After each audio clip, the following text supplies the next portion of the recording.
ಸ್ನೇಹಿತರೆ, ಈ ವಿಡಿಯೋದಲ್ಲಿ ನಾವು ಜೂನ್ 15, 2026 ಪ್ರಚಲಿತ ವಿದ್ಯಮಾನಗಳ ಮಾಹಿತಿಯನ್ನು ತಿಳಿದುಕೊಳ್ಳೋಣ.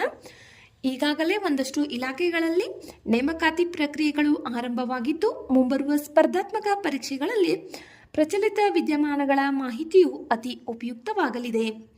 ಈ ವಿಡಿಯೋದಲ್ಲಿ ಇಲ್ಲಿ ಪಟ್ಟಿ ಮಾಡಲಾಗಿರುವ ಎಲ್ಲ ವಿಷಯಗಳ ಮಾಹಿತಿಯನ್ನು ತಿಳಿದುಕೊಳ್ಳೋಣ. ಆದ ಕಾರಣ ವಿಡಿಯೋವನ್ನು ಕೊನೆವರೆಗೂ ವೀಕ್ಷಿಸಿ.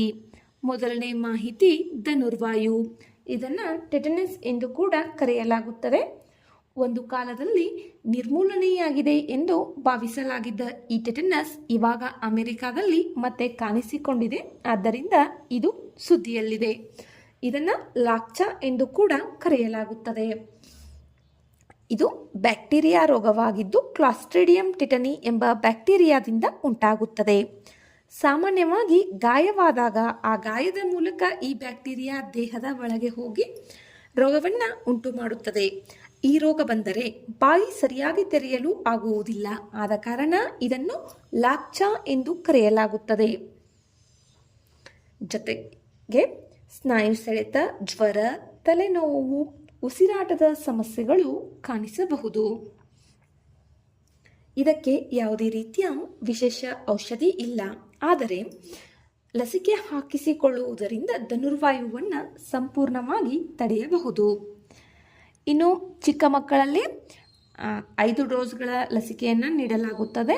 ಹದಿಹರೆಯದವರಲ್ಲಿ ಪ್ರತಿ 10 ವರ್ಷಗಳಿಗೊಮ್ಮೆ ಬೂಸ್ಟರ್ಗಳನ್ನು ನೀಡಲಾಗುತ್ತದೆ. ನೆಕ್ಸ್ಟ್, ಜರ್ದಾಲು ಮಾವಿನ ಹಣ್ಣುಗಳು.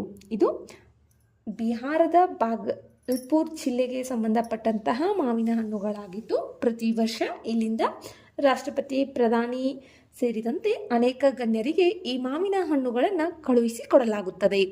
ಇದು ಪ್ರಾದೇಶಿಕ ಹಣ್ಣನ್ನು ಬಿಹಾರದ ಕೃಷಿ ಪರಂಪರೆಯ ಸಂಕೇತವಾಗಿ ಪರಿವರ್ತಿಸಲಾಗುತ್ತದೆ. ಜರ್ದಾಲು ಮಾವು ಇದು ಬಿಹಾರದ ಬಾಗಲ್ಪುರದ ವಿಶಿಷ್ಟ ಮಾವಿನ ತಳಿಯಾಗಿದೆ. ಈ ಮಾವಿನ ಹಣ್ಣು ತನ್ನ ವಿಶೇಷ ಸುವಾಸನೆ ಮತ್ತು ರುಚಿಗೆ ತುಂಬ ಪ್ರಸಿದ್ಧವಾಗಿದೆ. ಹಣ್ಣು ಪಕ್ವವಾದಾಗ ಸುಂದರವಾದ ಚಿನ್ನದ ಹಳದಿ ಬಣ್ಣಕ್ಕೆ ತಿರುಗುತ್ತದೆ. ಇದರ ತಿರುಳು ತುಂಬ ಮೃದುವಾಗಿದ್ದು ನಾರಿನಾಂಶ ಕಡಿಮೆ ಇರುತ್ತದೆ. ಈ ವಿಶೇಷ ಮಾವಿನ ಹಣ್ಣಿಗೆ 2018ರಲ್ಲಿ ಭೌಗೋಳಿಕ ಸೂಚನೆ ಟ್ಯಾಗ್ GI ಟ್ಯಾಗ್ ಅನ್ನು ನೀಡಲಾಗಿದೆ. ನೆಕ್ಸ್ಟ್, ಜೈನ್ಸ್ ಕಾಸ್ವೇ. ಉತ್ತರ ಐರ್ಲೆಂಡ್ನಲ್ಲಿರುವ ಈ ಅದ್ಭುತ ಪ್ರಕೃತಿ ನಿರ್ಮಿತ ಸ್ಥಳದಲ್ಲಿ ಯಾರಾದರೂ ನೋಡಿದರೂ ಆಶ್ಚರ್ಯಪಡುತ್ತಾರೆ. ಏಕೆಂದರೆ ಇಲ್ಲಿ ಸುಮಾರು 40,000 ಕಲ್ಲಿನ ಸ್ತಂಭಗಳಿವೆ. ಇವು ಮೆಟ್ಟಿಲುಗಳಂತೆ ಕಾಣುವುದರಿಂದ ಜೈನ್ಸ್ ಕಾಸ್ವೇ ಅಂದರೆ ದೈತ್ಯದ ಮೆಟ್ಟಿಲು ಎಂಬ ಹೆಸರು ಬಂದಿದೆ. ವಿಜ್ಞಾನಿಗಳ ಪ್ರಕಾರ ಲಕ್ಷಾಂತರ ವರ್ಷಗಳ ಹಿಂದೆ ನಡೆದ ಜ್ವಾಲಾಮುಖಿ ಚಟುವಟಿಕೆಯಿಂದ ಕಲ್ಲಿನ ಸ್ತಂಭಗಳು ರೂಪುಗೊಂಡಿವೆ. 1986ರಲ್ಲಿ ಇದನ್ನು ಯುನೆಸ್ಕೋ ವಿಶ್ವ ಪರಂಪರೆಯ ತಾಣವಾಗಿ ಘೋಷಿಸಲಾಗಿದೆ. Next, Armenia. ಇತ್ತೀಚೆಗೆ ಅರ್ಮೇನಿಯಾದಲ್ಲಿ ನಡೆದ ಸಂಸತ್ ಚುನಾವಣೆಯಲ್ಲಿ ಆಡಳಿತಾರೂಢ ಪಕ್ಷ ಗೆಲುವು ಸಾಧಿಸಿದೆ. ಅರ್ಮೇನಿಯಾ ಎಂಬುದು ಯುರೋಪ್ ಮತ್ತು ಏಷ್ಯಾದ ಮಧ್ಯದಲ್ಲಿರುವ ಕಾಕಸಸ್ ಪ್ರದೇಶದ ಒಂದು ಭೂಕುಸಿತ ದೇಶವಾಗಿದೆ. ಇದರ ರಾಜಧಾನಿ ಎರೆವಾನ್. ಇದು ಜಾರ್ಜಿಯಾ, ಅಜರ್ಬೈಜಾನ್, ಇರಾನ್ ಮತ್ತು ಟರ್ಕಿ ದೇಶಗಳಿಂದ ಸುತ್ತುವರೆದಿದೆ.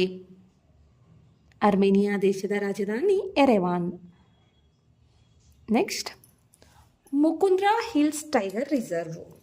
ರಾಜಸ್ಥಾನದಲ್ಲಿರುವ ಈ ಹುಲಿ ಸಂರಕ್ಷಿತ ಪ್ರದೇಶದ ಬಗ್ಗೆ ಎನ್ಚಾಂಟಿಂಗ್ ಮುಕುಂದ್ರ ಎಂಬ ಸಾಕ್ಷ್ಯಚಿತ್ರದ ಟ್ರೇಲರ್ ಇತ್ತೀಚೆಗೆ ಬಿಡುಗಡೆಯಾಗಿದೆ. ಆದ ಕಾರಣ ಇದು ಸುದ್ದಿಯಲ್ಲಿದೆ. ಈ ಪ್ರದೇಶವು ಒಂದು ಕಾಲದಲ್ಲಿ ಕೋಟಾ ಮಹಾರಾಜರ ಬೇಟೆಯಾಡುವ ಪ್ರದೇಶವಾಗಿತ್ತು. ಈಗ ಇದು ಹುಲಿಗಳು ಮತ್ತು ಇತರ ವನ್ಯಜೀವಿಗಳ ಸಂರಕ್ಷಣೆಗೆ ಪ್ರಮುಖ ತಾಣವಾಗಿದೆ. ಇದು ಚಂಬಲ್ ನದಿಯ ಪೂರ್ವ ದಂಡೆಯಲ್ಲಿದೆ ಮತ್ತು ಇದರ ಉಪನದಿಗಳಿಂದ ನೀರು ಹರಿಯುತ್ತದೆ. ನೆಕ್ಸ್ಟ್, ಇಂದ್ರಾಯಣಿ ನದಿ. ಈ ನದಿ ಪಶ್ಚಿಮ ಘಟ್ಟದಲ್ಲಿ ಹುಟ್ಟಿ ಸುಮಾರು 105 ಕಿಲೋಮೀಟರ್ ಹರಿದು ಭೀಮಾ ನದಿಯನ್ನು ಸೇರುತ್ತದೆ. ಭೀಮಾ ನದಿ ಕೃಷ್ಣಾ ನದಿಯ ಉಪನದಿಯಾಗಿದೆ. ಈ ನದಿ ಧಾರ್ಮಿಕವಾಗಿಯೂ ಬಹಳ ಮಹತ್ವ ಹೊಂದಿದೆ. ಸಂತ ತುಕಾರಾಮರ ತವರು ದೇಹು ಮತ್ತು ಸಂತ ಜ್ಞಾನೇಶ್ವರರ ಸಮಾಧಿ ಇರುವ ಆಳಂದಿ ಪಟ್ಟಣಗಳು ಈ ನದಿಯ ದಡದಲ್ಲಿವೆ. ಈ ನದಿ ಮಹಾರಾಷ್ಟ್ರದಲ್ಲಿದೆ.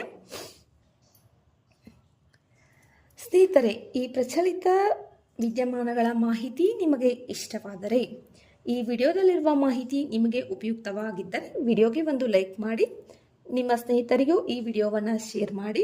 ಇಂತಹ ಸ್ಪರ್ಧಾತ್ಮಕ ಪರೀಕ್ಷೆಗಳಿಗೆ ಉಪಯುಕ್ತ ಮಾಹಿತಿಗಾಗಿ ನಮ್ಮ ಚಾನಲನ್ನು ಸಬ್ಸ್ಕ್ರೈಬ್ ಮಾಡಿಕೊಳ್ಳಿ. ಧನ್ಯವಾದಗಳು. ಮತ್ತೆ ಮುಂದಿನ ವಿಡಿಯೋದಲ್ಲಿ ಭೇಟಿಯಾಗೋಣ.